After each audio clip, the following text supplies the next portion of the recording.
Episode के starting में हम यामोरी को देख पाते हैं जो कि काजुया के पास आकर बोलती है चलो मास्टर पार्टी करते हैं आपके वर्जिनिटी लूज के खुशी में। ये सुनकर तो काजुया बहुत ज्यादा कंफ्यूज होता है और अपने मन में बोलता है आखिरकार ये लड़की क्या बोल रही है। यामोरी बोलने लगती है मास्टर आप ज्यादा शर्माइए मत, आप और मिजुहारा एक ही होटल में एक ही कमरे में एक ही रात बिताए हो और आप दोनों के बीच में कोई और वुमेन भी एग्जिस्ट नहीं करी। फिर यामोरी ये भी बोलती है कि चलो फिर आपके कमरे के अंदर जाते हैं और पार्टी करते हैं। जो सुनकर काजुया यामोरी को रोकती है और इसके बाद यामोरी को मिजुहारा के साथ उसके साथ जो भी हुआ है वो सब कुछ बता देता है। जो सुनने के बाद तो यामोरी काफी ज्यादा शॉक्ड होकर चिल्लाने लगती है जिस वजह से काजुया उसका मुंह ही बंद कर देता है ताकि मिजुहारा उसकी एक भी बात ना सुन पाए। इसके बाद यामोरी काजुया से एक के बाद एक सवाल पूछती ही जा रही होती है जिस वजह से काजुया बहुत ज्यादा घबरा जाता है और वो बोलता है तुम थोड़ी देर शांत रहोगे। फिर वो सीरियस होकर बोलता है वैसे भी हम लोग उस जगह वो सब करने नहीं गए थे, हम लोगों के लिए शूट ज्यादा इम्पोर्टेंट था और मिजुहारा के मन में वो सब कुछ इंटेंशन भी नहीं था। लेकिन तुम एक बेवकूफ हो यामोरी, तुम्हारी वजह से मेरे और रुकाचन के बीच में एक बहुत ही बड़ा ट्रबल हो गया था।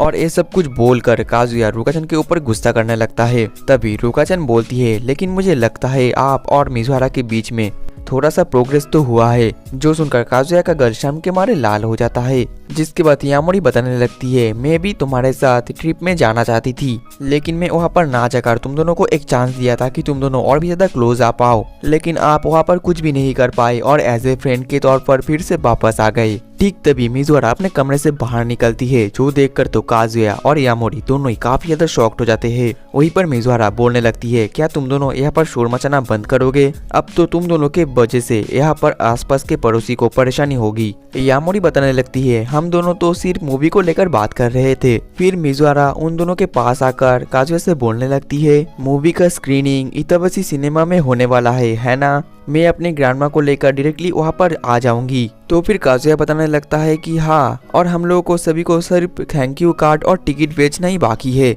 और ऐसे बात करते हुए काजुया अपने मन में बोलता है मुझे लगता है सच में हम दोनों काफी ज्यादा क्लोज आ गए हैं क्योंकि हम दोनों ऐसे बात कर रहे हैं कि हम दोनों एक ही टीम के हैं। ठीक तभी उनके बिल्डिंग के नीचे रुकाचन आ जाती है जो कि काफी ज्यादा गुस्से में होती है। जो देखने के बाद तो वो तीनों ही काफी ज्यादा शॉक तो हो जाते हैं, उसके साथ साथ तो डर भी जाते हैं। वहीं पर रुकाचन को देखकर काजुया अपने मन में सोचने लगता है अब तो रुकाचन मुझे नहीं छोड़ने वाली और मुझे डांटेगी और बोलेगी कि मैं हमेशा लड़कियों के बीच में ही रहता हूँ। वहीं पर साइड से यामोरी भी बहुत ज्यादा डरी हुई होती है और वो तो रुकाचन को समझाने भी लग जाती है। लेकिन तभी रुकाचन ऊपर आती है और वो बोलती है मुझे कोई भी परेशानी नहीं है कि मेरा बॉयफ्रेंड हमेशा लड़कियों के बीच में रहता है, अगर मेरा बॉयफ्रेंड खुश रहेगा तो मैं भी खुश रहूंगी। और फिर रुकाचन ऐसे ही और भी सारे मैच्योर बातें करती है जो सुनने के बाद तो काजुया मिजुहारा या तक कि यामोरी सभी बहुत ही ज्यादा शॉक्ड हो जाते हैं और सोचने लगते हैं कि आखिरकार रुकाचन को हुआ क्या है। और फिर रुकाचन ये भी बोलती है मैं हूँ काजुया की असली गर्लफ्रेंड और अब हम दोनों बहुत ज्यादा मजा करेंगे। और फिर रुकाचन काजुया को काजुया के कमरे के अंदर लेकर जाती है और बोलती है कि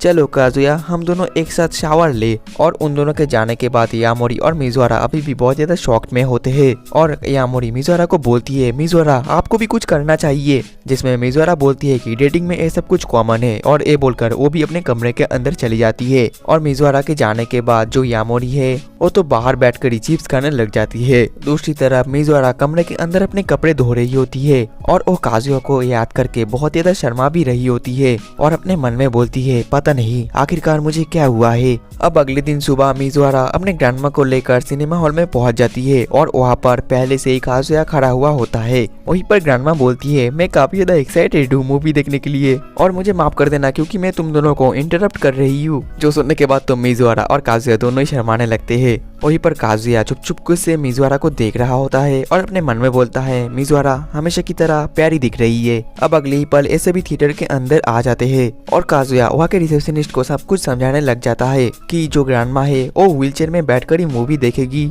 और सब कुछ अरेंजमेंट करने के लिए भी बोल देता है। और काजुया ये भी बोलता है लेकिन अब हम मूवी नहीं देख सकते क्योंकि एडिटिंग तो अभी भी खत्म नहीं हुआ है, 30 के पहले तो एडिटिंग खत्म हो ही जाएगा। वहीं पर ग्रैंडमा तो काफी ज्यादा एक्साइटेड होती है और वो बोलती है इतने बड़े स्क्रीन में मैं अपनी पोती को देख पाऊंगी, मैं तो काफी ज्यादा खुश हूँ और मेरे साथ साथ यहाँ पर 200 लोग और भी रहेंगे जो कि मेरे पोती को देखेंगे, मुझे तो और सब्र ही नहीं हो रहा है। और ये बोलते हुए उनके आंखों में तो आंसू आना भी शुरू हो जाता है और वो ये भी बोलती है मुझे ऐसा लग रहा है कि मैं मिजुआरा को अभी से स्क्रीन पर देख पा रही हूँ और सभी लोग मिजुआरा को चीयर कर रहे हैं और वो अपने एक्टिंग स्किल की वजह से बड़ी स्क्रीन पर शाइन कर रही है और ये सब कुछ अभी से ही मैं सोचकर काफी ज्यादा खुश हूँ। वहीं पर ये सब कुछ सुनकर तो वो दोनों काफी ज्यादा शॉक्ड हो जाते हैं, जिसके बाद मिजुआरा बोलती है मुझे थोड़ा वॉशरूम जाना है और ये बोलकर वो वहाँ से चली जाती है। फिर वो एक जगह पर आकर काफी ज्यादा खुश होती है क्योंकि वो जो कुछ भी चाहती है वही सब हो रहा है।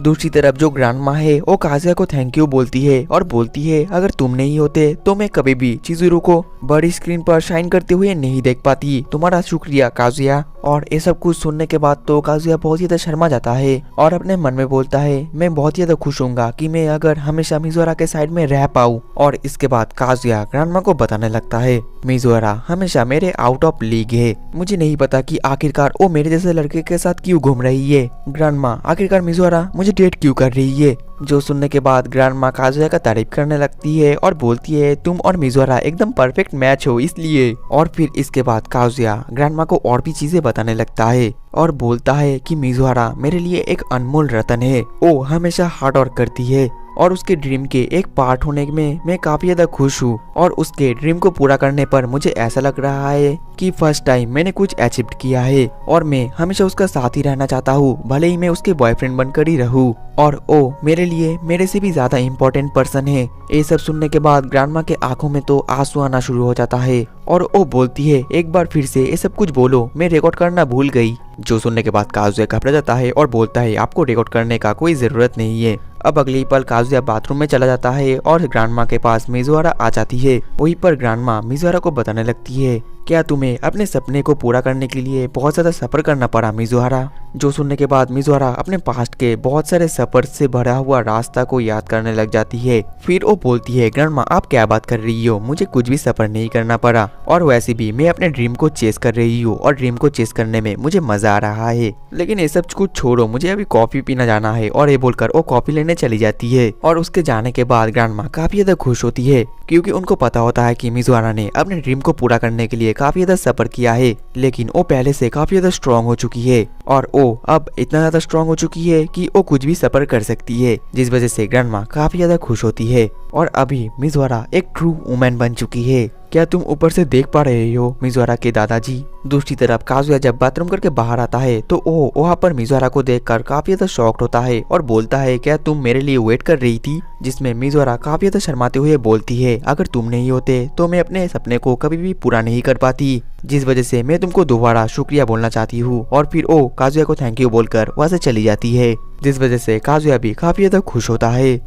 अगले सीन में हम देख पाते हैं कि एक जगह पर बहुत सारे लोग बहुत ज्यादा परेशान हो जाते हैं क्योंकि उस जगह पर ग्रैनी सायुरी बेहोश गई होती है। दूसरी तरफ काजुया और मिजुआरा वो दोनों तो कॉफी शॉप में होते हैं। फिर वो दोनों कॉफी लेकर जैसे ही वहाँ पर आते हैं तो वो दोनों ही काफी ज्यादा डर जाते हैं और ग्रैनी सायुरी के पास दौड़कर चले जाते हैं और उन दोनों के हाथ से कॉफी नीचे गिर जाता है। वहीं पर काजुया तो बहुत ज्यादा घबरा जाता है और बोलता है कि जल्दी से कोई एम्बुलेंस बुलाओ। दूसरी तरफ मिजुआरा तो एकदम स्पीचलेस स्टैचू होकर वहाँ पर बैठी हुई होती है और मिजुआरा को देखकर काजुया भी बहुत ही ज्यादा शॉक्ड होता है। अब अगली पल वो दोनों मिलकर ग्रैनी सायुरी को हॉस्पिटल लेकर आते हैं। वहीं पर हॉस्पिटल के बाहर काजुया बैठकर काफी ज्यादा परेशान हो रहा होता है और अपने मन में बोलता है क्या हमने ग्रैनी सायुरी को डेंजर में डाल दिया, अभी वो क्या ठीक भी है और मिजुआरा इबा अभी क्या कर रही है, मैंने मिजुआरा को वैसी हालत में कभी भी नहीं देखा। तभी हॉस्पिटल के रूम से मिजुआरा बाहर निकलती है और उसको देखकर ही काजुया उसके पास आकर बोलती है अभी ग्रैनी सायुरी कैसी है। तो फिर मिजुआरा काफी ज्यादा उदास होकर बोलती है वो अभी ठीक नहीं है,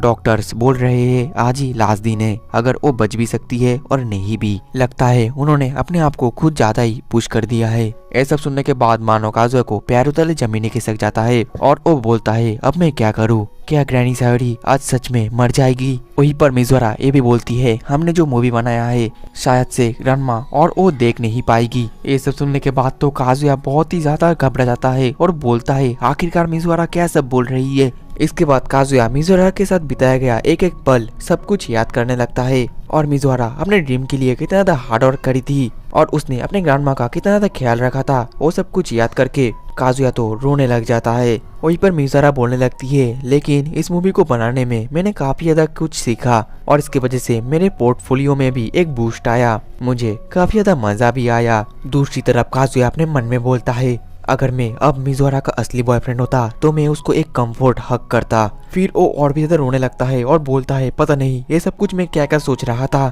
मिज़ोरा अभी बहुत ज्यादा दर्द में है। इसके बाद मिज़ोरा फिर से ग्रैनी के पास जाने लगती है, तभी पीछे से काजुया उससे पूछता है, क्या ग्रैनी सायोरी को होश भी आया? जिसमें मिज़ोरा बोलती है, नहीं, वो हम लोगों को सिर्फ सुन ही सकती है, कुछ बोल नहीं सकती। और काजुया मिज़ोरा से ये भी बोलता है, क्या तुम अभी ठीक हो? क्या तुम उन्हें सच नहीं बताओगे कि हम दोनों एक असली कपल नहीं है? जो सुनकर तो मिज़ोरा और भी ज्यादा शॉक्ड हो जाती है और बोलती है, तुम ये सब क्या बोल रही हो? उनकी हालत काफी ज्यादा खराब है और तुम उन्हें और भी ज्यादा पेन देना चाहते हो। जो सुनने के बाद काजुया मिज़ोरा से बोलने लगता है, तो फिर तुम क्या कर रही हो मिज़ोरा? तुम्हारी आखिरी फैमिली मेंबर जो कि अब मरने के कागज में है, उससे तुम लगातार झूठ बोले ही जा रही हो। क्या तुम जिंदगी भर अपने आप को और उनको गिल्ट में रखना चाहती हो? मैं नहीं जानता कि ग्रैनी सायोरी आखिरकार क्या चाहती है, लेकिन मैं ये चाहता हूँ कि वो अगर मरे तो पीस से मरे। तो फिर मिज़ोरा बोलने लगती है, लेकिन अभी तो हमारे पास वक्त भी नहीं है। जिसमें काजुया बोलता है, नहीं, अभी भी हमारे पास वक्त है और ये हमारा आखिरी चांस है और मैं सिर्फ चाहता हूँ कि तुम अपने फीलिंग्स को आगे रखो। जो सुनने के बाद मिज़ोरा काफी ज्यादा शॉक्ड होती है और बोलती है, क्या एक स्मार्ट काम भी होगा? मुझे सबसे ज्यादा बुरा लगता है सैड रियलिटी से।